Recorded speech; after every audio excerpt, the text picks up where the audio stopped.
Engkaulah tempat perlindungan kami ya Bapa. Dunia boleh silih berganti Tuhan, bahkan menggeser fokus kami dari Tuhan. Tapi hari ini Bapa, kami mau putuskan untuk hanya fokus kepadamu ya Bapa, sebagai satu-satunya Raja dan Tuhan dalam hidup kami. Ku cari wajah-Mu, temukan kasih-Mu. Kau bukan Tuhan yang jauh dariku.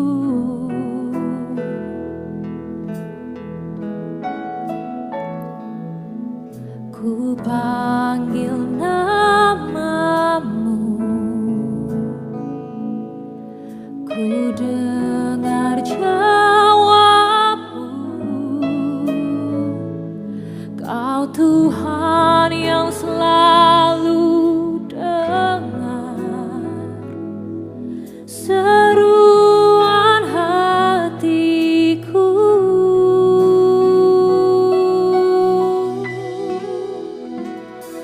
Sungguh indah Kau Tuhan,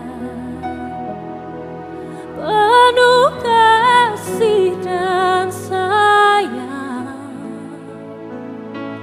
Kau tempat penghiburan bagi setiap hati yang terluka. Sungguh indah Kau Tuhan, menara perlindungan. Kau sumber kekuatan bagi semua orang yang membutuhkan. Kami butuh pertolongan-Mu Tuhan. Ku cari wajah-Mu, temukan kasih-Mu. Kau bukan Tuhan yang jauh dariku. Ku panggil nama-Mu, ku panggil nama-Mu. Ku dengar jawab-Mu. Kau Tuhan yang selalu dengar seruan hatiku. Sungguh indah Kau Tuhan, penuh kasih dan sayang. Kau tempat penghiburan bagi setiap hati yang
satu-satunya perlindungan dalam hidup kami ya Bapa. Biarlah hati kami berseru-seru kepada Tuhan. Satu-satunya memberikan kami kekuatan.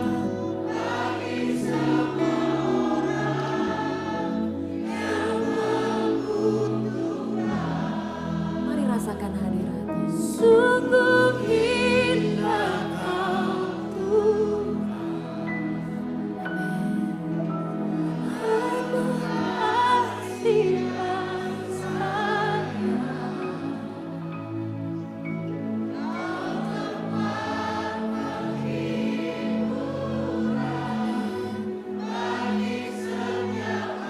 Situasi kondisi kami hari ini Tuhan, kami tetap mau katakan,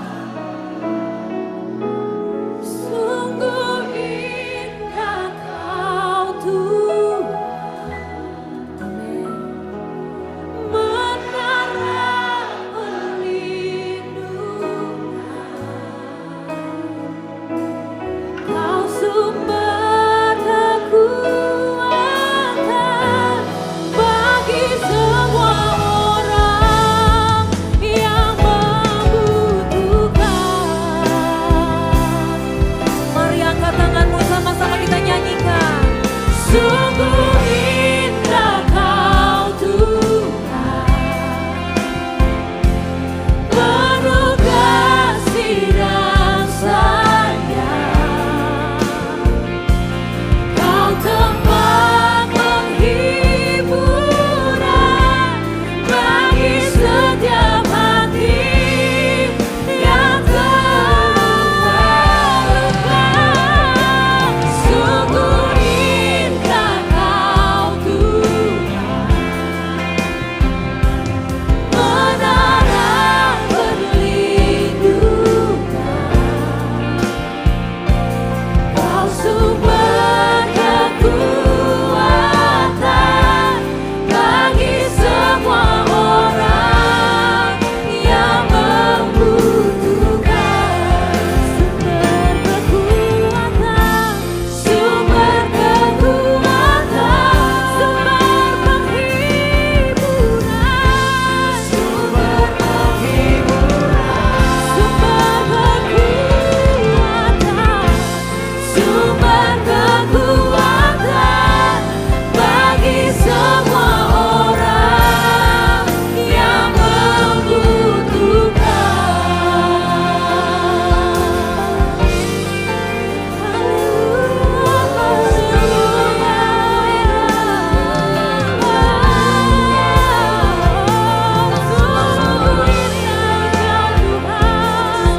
We worship you, Lord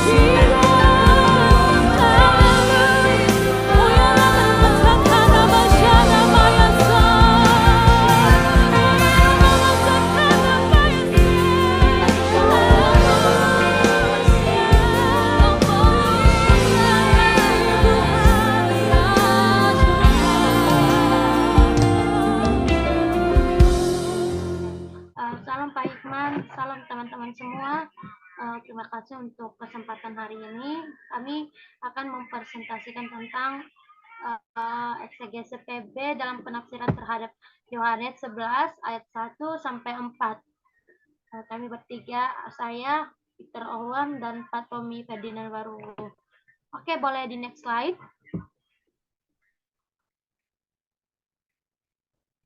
Oke, di sini kita akan bahas pendahuluan dulu. Nah, kisah yang akan kita bahas adalah kisah yang sangat terkenal. Yesus yang membangkitkan seorang yang telah mati 4 hari, tentu menjadi kisah fenomenal yang membuat nama Yesus menjadi begitu populer. Yohanes menulis bagian ini dengan mengaitkannya dengan peristiwa selanjutnya, yaitu popularitas Yesus di Yerusalem. Banyak pengikut Yesus di Yerusalem yang mengeluh-ngeluhkan dia karena berita dari orang-orang yang menyaksikan peristiwa bangkitnya Lazarus dalam Injil Yohanes, sehingga menjadi peristiwa mukjizat puncak sebelum Yesus Kristus disalibkan. Next.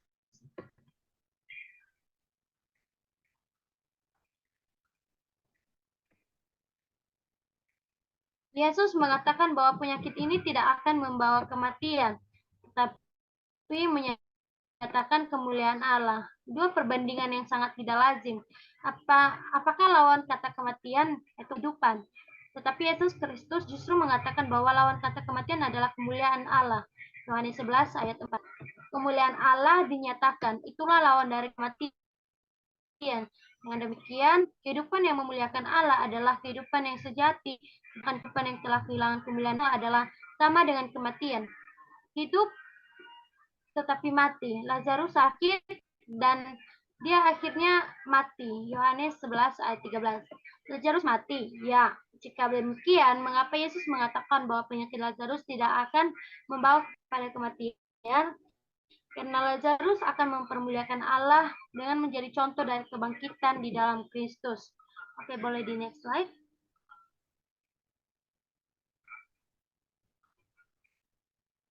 Nah, sebelum kita akan bahas dulu tentang konteks sejarah. Teks ini berlatar belakang di Betania ya, sebuah desa yang terletak di sekitar 3 meter dari Yerusalem. Tempat ini sering menginap tempat Yesus, Maria dan Marta. Teks ini menyebutkan bahwa Yesus berada di seberang sungai Yordan di tempat Yohanes Pembaptis berkhotbah. Ketika teks ini menggambarkan situasi yang tegang antara Yesus dan orang-orang Yahudi, khususnya para pemimpin agama yang tidak percaya kepadanya dan berusaha membunuhnya. Teks ini menunjukkan bahwa Yesus menghadapi bahaya dan ancaman, tetapi ia tetap berani dan setia kepada kehendak Allah Bapanya. Teks ini menunjukkan bahwa Yesus memiliki kasih dan belas kasihan yang besar kepada sahabat-sahabatnya yang berduka dan bersedih. Boleh di next slide?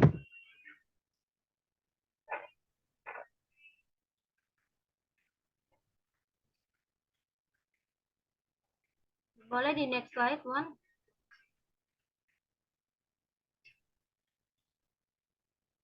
Oke, konteks sosial. Sosial dalam konteks ini mengacu pada hubungan antara Yesus dan Lazarus dengan masyarakat pada waktu itu. Lazarus adalah seorang Yahudi yang tinggal di desa Betania yang terletak dekat di Yerusalem. Yesus dan Lazarus adalah teman dekat dan mereka juga dikenal oleh masyarakat setempat. Ketika Lazarus sakit dan meninggal, orang-orang Yahudi datang menghibur Maria dan Marta, saudara perempuan Lazarus. Oke, boleh di next slide.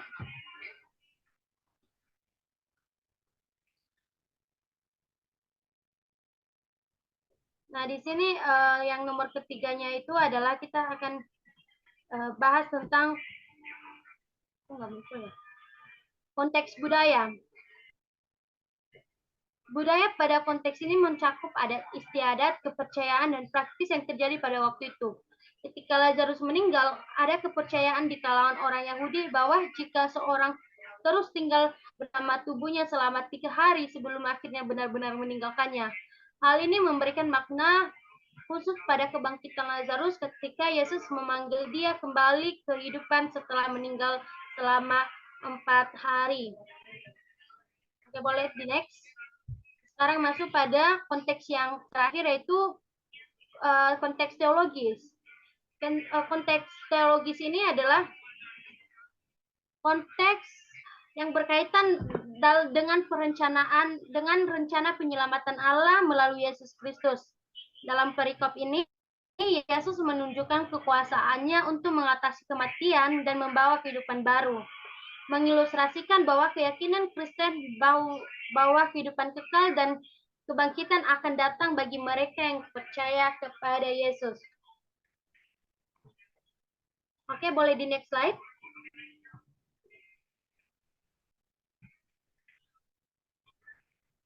Nah, di sini kita akan masuk pada struktur dan genre dulu ya sebelum masuk pada arti per ayat. Nah, di sini pemberitahuan tentang kematian Lazarus ini dibahas pada ayat 1 sampai 16 ya. Yesus mendengar bahwa Lazarus sakit parah dan hampir meninggal. Kita lihat dari ayat 1 sampai 3. Yesus sengaja menunda pergi ke Betania, ayat 4 sampai 6. Pengajaran tentang keinginan Allah dan tindakan Yesus, ayat 7 sampai 16. Boleh di next slide. kedatangan Yesus di Betania dan dialog dengan Marta. Ini ada terjadi di ayat 17 sampai 27. Yesus tiba di desa Betania setelah Lazarus meninggal. Ayat 17 sampai 19. Marta pergi menemui Yesus dan menyampaikan kekecewaannya. Ini kita bisa lihat dari ayat 20 sampai 21 ya. Nah, dialog antara Marta dan Yesus tentang kebangkitan dan hidup kekal. Ayat 22 sampai 27. Boleh di next slide. Nah, selanjutnya di sini kita akan bahas pada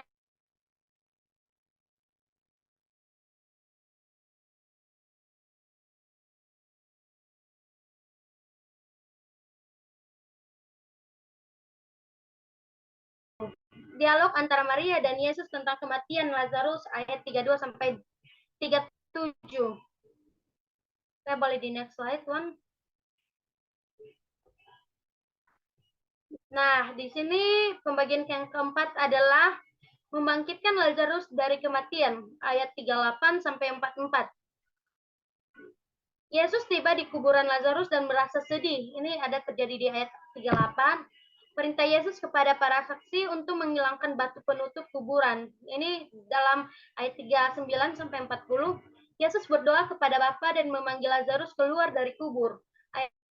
Ayat 41 sampai 43. Lazarus keluar dari kubur dan dalam kehidupan baru, ayat 44. Boleh di next slide. Nah, di sini kita akan masuk pada makna di balik tes dari setiap ayat per ayat ya. Nah, pada ayat pertama, pada ayat ini kalau kita lihat diperkenalkan oleh tokoh Lazarus, yaitu seorang yang sakit yang berasal dari Betania. Lazarus adalah saudara dari Maria dan Marta yang juga merupakan tokoh-tokoh penting dalam Injil Yohanes. Nah, Maria dan adiknya Marta. Kata adik seharusnya adalah sister atau saudara perempuan. Demikian juga kata kakak. Dalam ayat 5, catatan dalam terjemahan baru 2, LI baik kata adik dalam ayat 1 maupun kata kakak dalam ayat 5 diterjemahkan saudara. Jadi sebetulnya tidak jelas siapa yang lebih tua antara Maria dan Marta. Tetapi dari sikap Marta dan dalam Lukas 10 ayat 38 sampai 40 kelihatannya justru Marta lah yang lebih tua. Oke, dilanjutkan oleh teman kami, boleh? Oke, next Wen. Baik, lanjut ke ayat 3. Di situ dikatakan Tuhan, dia yang engkau kasihi sakit. Nah, penjelasannya, dalam kitab suci sering ada orang berdoa dengan menyatakan problemnya kepada Tuhan. Tanpa menyatakan permintaan dan doa seperti ini tetap dijawab oleh Tuhan. Karena itu, ajaran dari Paul Yong Chicho yang mengatakan bahwa dalam menyatakan permintaan haruslah secara mendetail atau terperinci. Adalah ajaran yang tidak berdasar. Dasar dari doa kita adalah kasih Allah kepada kita, bukan kasih kita kepada Allah. Next, Wen.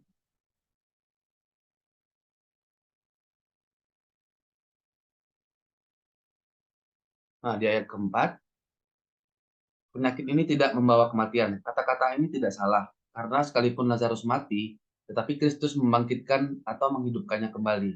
Ada juga yang menafsirkan bahwa kematian di sini artinya tetap dalam kematian. Di ayat 4b-nya, tetapi akan menyatakan kemuliaan Allah. Sama seperti kebutaan menyebabkan kemuliaan Allah dalam Yohanes 9 ayat 3. Maka kematian Lazarus di sini juga membawa kemuliaan bagi Allah. Ayat 4c-nya akan menyatakan kemuliaan Allah. Anak Allah akan dimuliakan. Ini menunjukkan bahwa memuliakan anak Allah atau Yesus sama dengan memuliakan Allah. Next, Wen.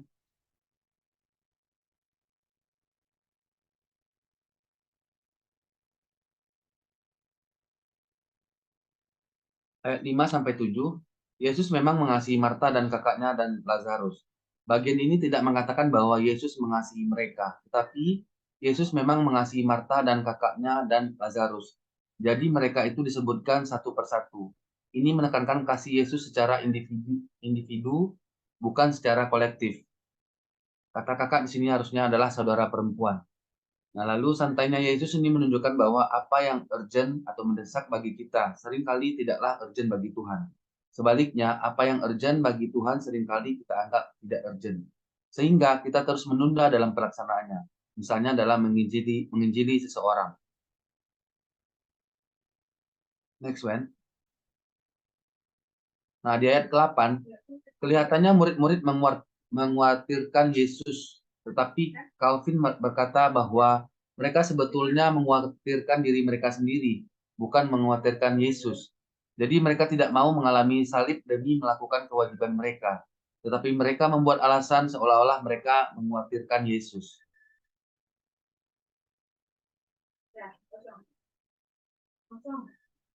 Ayat 9 dan 10.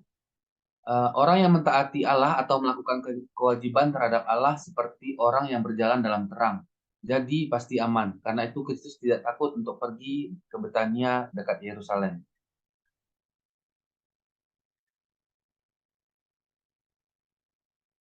Nah, Calvin juga mengatakan bahwa kita diajar oleh kata-kata ini, bahwa pada waktu seseorang mengizinkan dirinya dipimpin oleh pikiran atau pandangannya sendiri, tanpa panggilan Allah, seluruh hidupnya tidak lain dari suatu perjalanan yang penuh penyimpangan dan kesalahan.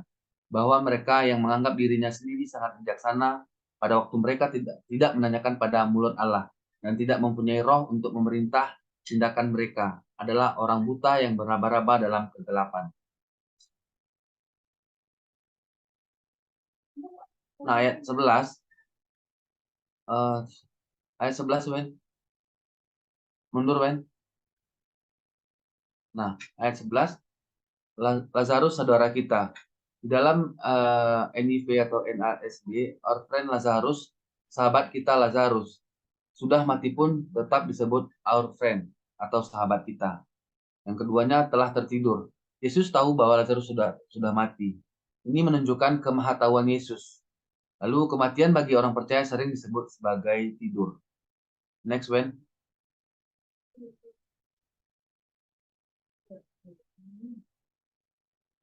Nah, mengapa mati disebut tidur? Nah, kita lihat alasan yang salah. Karena jiwa atau roh orang mati itu tidur, tak sadar sampai Yesus datang kembali. Dokter yang salah ini disebut psikopanisi atau sleep of the soul. Bahwa jiwa atau roh orang yang mati itu tetap sadar. Ditunjukkan dengan jelas oleh Lukas 16 ayat 19 dan sampai 31. Itu adalah alasan yang salah. Alasan yang benar, karena ada kemiripan antara mati dengan tidur, untuk menunjukkan bahwa kematian bukanlah akhir dari segala-galanya, atau untuk menunjukkan bahwa ada kebangkitan orang mati dan hidup setelah kematian. Itu terdapat di dalam 1 Tesalonika ayat 4 ayat 13 sampai 14. Next, Wen.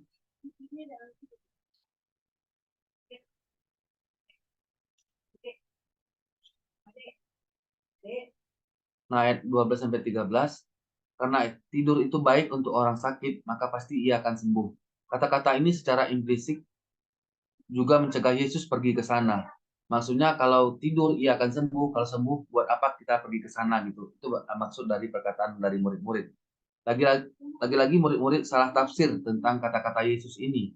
Apa yang seharus kiasan diartikan secara hurufiah. Next, Wen.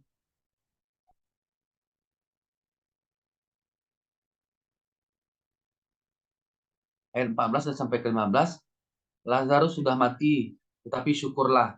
Nah, di dalam kitab NASB, Lazarus is dead and I'm glad. Lazarus sudah mati dan aku gembira. Di terjemahan lain, Lazarus is dead and I rejoice. Lazarus sudah mati dan aku bersukacita. Yesus bersukacita bukan karena Lazarus mati, tetapi karena melalui semua itu murid-muridnya bisa diteguhkan dalam iman mereka. Jadi tujuan dari sakit dan matinya Lazarus adalah penundaan kedatangan Yesus, pembangkitan Lazarus, selain untuk kemuliaan Allah, juga supaya murid-murid diteguhkan dalam iman. William Hendrickson berkata, hence what may have looked like cruel delay was in reality the tenderest concern from spiritual welfare of true disciple.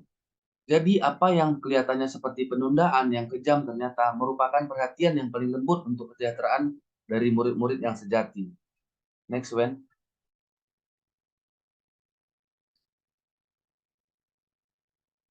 Ayat ke-16, kata Thomas dari bahasa Ibrani atau kata Didimus dari bahasa Yunani artinya yaitu sama, yaitu twin atau kembar. Tetapi tidak diketahui siapa saudara kembarnya. Sekalipun dalam kata-kata Thomas ini jelas tercakup ketidakpercayaan, tetapi juga terkandung sesuatu yang positif, yaitu cintanya kepada Yesus, sehingga ia rela ikut ke sana untuk mati bersama dengan Yesus. Tapi sayang sekali bahwa sama seperti murid-murid yang lain, akhirnya ia pun lari ketika Yesus ditangkap. Next one.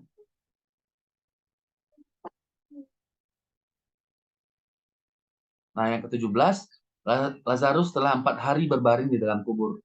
Ada tradisi rabi yang berkata bahwa selama 3 hari setelah mati, jiwa masih sekitar tubuh dan berharap untuk bersatu kembali.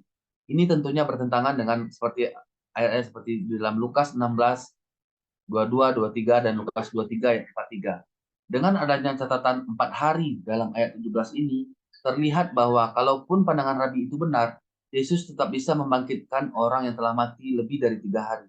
Pada saat jiwa orang yang mati itu sudah tidak ada lagi di sekitar tubuhnya. Oke, next akan dilanjutkan oleh Owen. Silakan, Owen. Ya, baik. Terima kasih Bina dan Mbak Tommy. Saya akan melanjutkan presentasinya. Ayat 18 dikatakan Betania terletak dekat Yerusalem, kira-kira 2 mil jauhnya. Terjemahan huruf via-nya sebetulnya bukan 2 mil, tapi 15 tadi ya. Kata saja ini adalah bentuk jamak ya, Bapak Ibu dan teman-teman semua. Sedangkan bentuk tunggalnya adalah stadium ya. Nah, satu stadium itu kira-kira 663 per 4 kaki, atau artinya satu kaki 30,5 cm atau 185 meter ya. Jadi jarak Yerusalem ke Betania itu 2.775 km, tidak sampai 2 mil ya. Dan sini ayat 19 dikatakan di sana banyak orang Yahudi telah datang kepada Marta dan Maria untuk menghibur mereka berhubung dengan kematian saudaranya ya. Ada 3 hal, yaitu dalam Injil Yohanes istilah orang Yahudi biasanya menunjuk pada tokoh-tokoh Yahudi yang anti Yesus ya. Jadi dari sudutnya Yesusnya adalah peristiwa yang merupakan tantangan karena ada orang-orang yang memusuhinya di sana ya. Yang kedua, dari sudut para tokoh Yahudi yang memusuhi Yesus itu, sekali lagi mereka mendapat kesempatan untuk menyaksikan atau melihat mukjizat apa yang kuasa Yesus dan bertobat ya. Yang ketiga, orang-orang Yahudi ini datang untuk menghibur Maria dan Marta. Lalu berikutnya, ayat 20, pada waktu mendengar bahwa Yesus ini datang, maka Marta langsung menemuinya. Maria tidak menemui Yesus ya, tapi Marta yang menemui Yesus ya. Karena ia belum tahu tentang kedatangan Yesus ini ya. Ia baru tahu tentang kedatangan Yesusnya ada dalam ayat 28 ya, dan ia pun langsung menemui Yesus di ayat 29. Sesuatu yang harus diteladani dalam hal ini adalah dalam kesedihan yang paling hebat pun kita harus mau menemui Yesus ya. Banyak orang-orang Kristen kalau mengalami musibah menjadi begitu sedih ya, dan bahkan marah pada Tuhan sehingga menjauhi Tuhan, misalnya dengan tidak berbakti, tidak berdoa, dan tidak bersaat teduh ya. Ayat 21 sampai 22, kata-kata Marta ini kelihatannya hebat dan beriman karena ia percaya bahwa yang pertama, kalau Kristus ada di sana, saudaranya pasti tidak akan mati. Sekarang pun setelah Lazarus mati, Kristus bisa membangkitkannya ya. Lalu yang berikutnya, ayat 23 sampai dengan 24, dalam ayat 23 ini Kristus menjanjikan kepada Marta akan kebangkitan Lazarus. Tetapi ingat bahwa janji ini tidak berlaku umum bagi setiap orang yang kematian keluarganya yang dicintai ya. Dalam kitab suci ada banyak ayat yang ditujukan kepada individu tertentu saja dan tidak berlaku untuk setiap orang ya.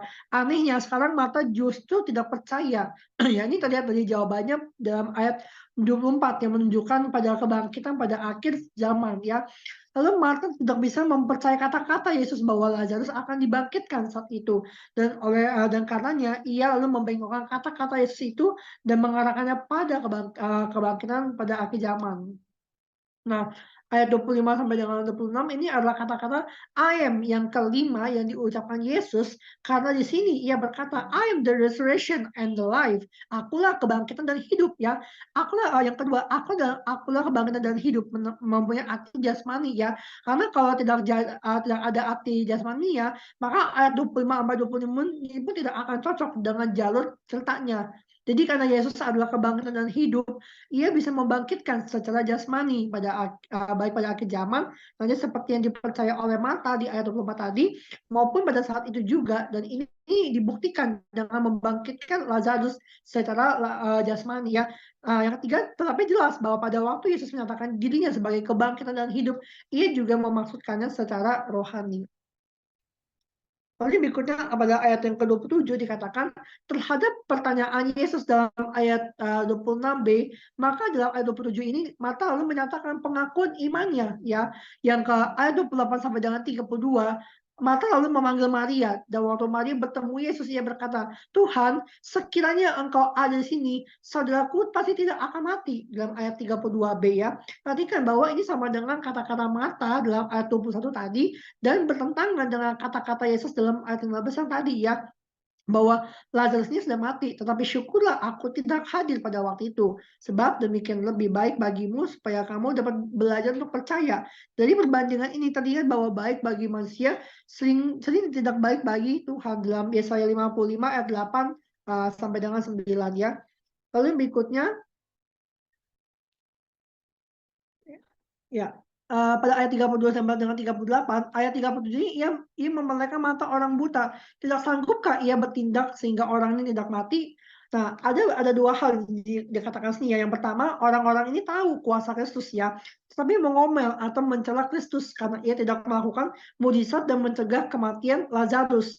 Yang kedua, baik kata-kata ini maupun kata-kata Maria dan Marta dalam ayat 21 dan 32 cuman berpikir tentang mencegah kematian, tetapi ternyata Yesus yang melakukan yang lebih besar dari yang mereka bisa pikirkan, yaitu membangkitkan Lazarus yang sudah mati. Yang kedua, bagian ini menunjukkan Yesus mempunyai perasaan karena ia bisa sedih dan menangis dapat dibaca dalam ayat 33, 35, dan 38. Tetapi sebetulnya mengapa ia sedih? Bukankah ia tahu bahwa ia membangkitkan Lazarus? Lalu apa yang menyebabkan ia sedih? Yang ada dua hal. Yang pertama, ada yang mengatakan bahwa ia sedih karena sikap salah dari Marta. Ya, Maria dan orang-orang Yahudi seperti waktu ia menangisi Yerusalem karena sikap mereka yang salah di dalam Lukas 19 ayat 41. Yang kedua, ada yang mengatakan bahwa ia sedih karena bersimpati kepada mereka yang menderita bersedih hatinya. Dapat dilihat dalam Ibrani 14 ayat 5. Ibrani 4 ayat 15 tadi. Yang berikutnya 39 ayat 44, Yesus menyuruh untuk menyingkirkan batu ya, dapat dibaca ayat 39a. Penyingkiran batu ini tidak membutuhkan mujizat dan bisa dilakukan oleh manusia. Karena itu Yesus menyuruh mereka melakukan sendiri. Di samping itu merupakan ujian iman ya, dapat dibandingkan dengan ayat 39b ya. Yang kedua, Marta yang tadinya percaya ayat 22 dan 27 sekarang menjadi tidak percaya lagi karena matanya ia arahkan pada kuburan Lazarus, bukan kepada Yesus ya, dalam Petrus dalam Matius 14 ayat 28 sampai dengan 31. Karena itu Calvin menyebut kata-kata Marta dalam ayat 22 sebagai confused faith ya, iman yang bingung atau kacau. Yang ketiga, dugaan Marta bahwa Lazarus sudah berbau ayat 39 menunjukkan bahwa mayat Lazarus tidak dibasem ya. Ini makin menunjukkan hebatnya kuasa Yesus dalam membangkitkan Lazarus. Lalu dalam ayat 41 sampai 42, Yesus berdoa dengan suara keras supaya orang-orang yang hadir mendengar kata-katanya dan percaya bahwa ia memang diutus Allah. Tetapi perlu diingat bahwa Yesus betul-betul berbicara pada Allah. Ini berbeda dengan orang-orang yang berkhotbah ya dalam doa di mana mereka sebetulnya tidak berbicara pada Allah, tetapi pada orang yang hadir. Yang kedua, Yesus berdoa dengan menengadah ke atas ayat 41. Ini tidak berarti bahwa kita juga harus berdoa dengan postur seperti itu. Bandingkan dengan pemungut cukai yang tidak berani melihat ke atas pada waktu berdoa ya, di dalam Lukas 18 ayat 13. Yang penting bukan kepala menengadah atau mata ke atas, tapi pikiran atau hati yang betul-betul ditunjukkan pada Tuhan. Lalu berikutnya ayat 43 sampai dengan 44, Yesus membangkitkan Lazarus ya. Ada tiga hal. Yang pertama, ini harus dianggap sebagai mujizat yang betul-betul terjadi, bukan sebagai dongeng, perumpamaan atau ilustrasi yang tidak betul-betul terjadi. Yang kedua, ada beda antara kebangkitan Yesus dan kebangkitan Lazarus. Lazarus bangkit dan keluar dalam keadaan terbungkus kain kafan, ya. Yesus tidak juga. Yesus bangkit dengan tubuh lama yang langsung diubahkan menjadi tubuh kebangkitan dan katanya tidak akan mati lagi selama-lamanya. Nah, sedangkan Lazarus bangkit dengan tubuh biasa atau lama sehingga nanti pasti akan mati lagi, ya. Yang kedua, Leon Morris mengatakan bahwa peristiwa pembangkitan Lazarus ini merupakan suatu perumpamaan yang diperagakan an excellent parable yang bertujuan untuk mengajarkan bahwa Yesus adalah kebangkitan dan hidup. Kesimpulannya adalah dalam semua tujuan tersebut, hal mendasar yang ingin diberitahukannya adalah bahwa dialah sumber dia sumber kebangkitan dalam hidup. Yesus menyatakan bahwa kuasa kehidupan yang hanya dapat dilakukan Allah. Melalui peristiwa ini, Yesus memproklamasikan bahwa dia adalah sumber kehidupan dan dia adalah Allah. Ya, bagaimana Allah mendidik kita untuk belajar percaya bahwa dia adalah sumber kehidupan? Apakah kita sendiri telah melihat dan meyakini hal itu? Jika Kristus adalah sumber kehidupan kita, marilah kita hidup bagi dia. Jalanilah proses kehidupan dengan tetap memandang kepada percikan kekuatan yang dianugerahkannya dan bersumber padanya. Jika dia adalah sumber kehidupan kita saat ini dan yang akan datang, marilah kita pancarkan kasih-Nya dan kita beritakan namanya melalui seluruh hidup kita, termasuk perilaku keseharian kita di tempat kerja, tengah keluarga, dan masyarakat, ya, supaya pada akhirnya banyak orang juga masuk ke dalam proses untuk belajar percaya dengan mempercayakan hidupnya kepada Yesus Kristus, Sang Sumber kehidupan bagi semua manusia. Demikian presentasi kami pada malam hari ini. Terima kasih Pak Hikman dan teman-teman. Tuhan memberkati.